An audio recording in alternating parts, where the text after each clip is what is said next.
Perspective and truth, I cannot stress this enough. We talk about multiple perspectives in our family all the time. Infinite perspectives share the same space. It depends on your vantage point.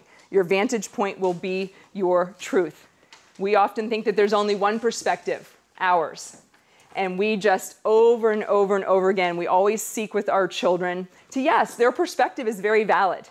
Their past, their conditioning has created that perspective. But another person's perspective, whom they might disagree with, is just as valid. How can you speak your truth in an inspiring, warm, soul-to-soul way versus in a you're wrong, I'm right kind of way? That takes practice for all of us. But to me, that is a huge, huge part of soul-to-soul parenting. If our kid gets off the bus and there's an issue with a friend, we would look at the different angles. Let's look at the different angles. I'm sorry that you feel that way. You have every right to feel that way. And we're going to look at the different angles of this situation. If I were to call a parent about a bullying situation, and I've been on both sides of that fence, when my son did something and someone's called me, and I've had to call people, I always approach it in this sense that, and I've shared this with my children, they hear me do it. Gosh, hi, my son Pete came home.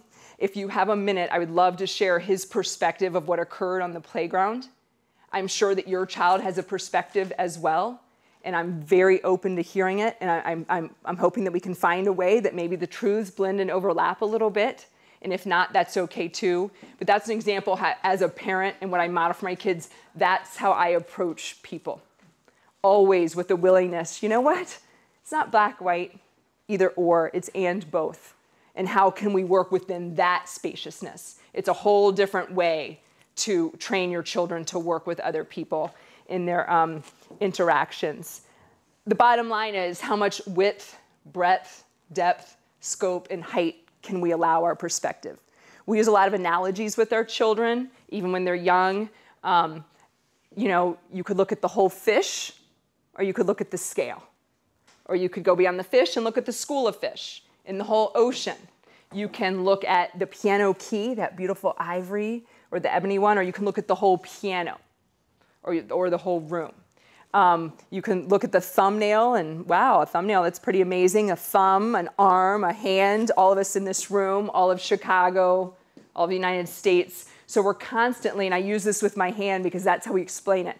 We want to always be able to pull back the limited, rigid perspective. I feel that's my job as a parent, to help them pull back and get as wide as they can.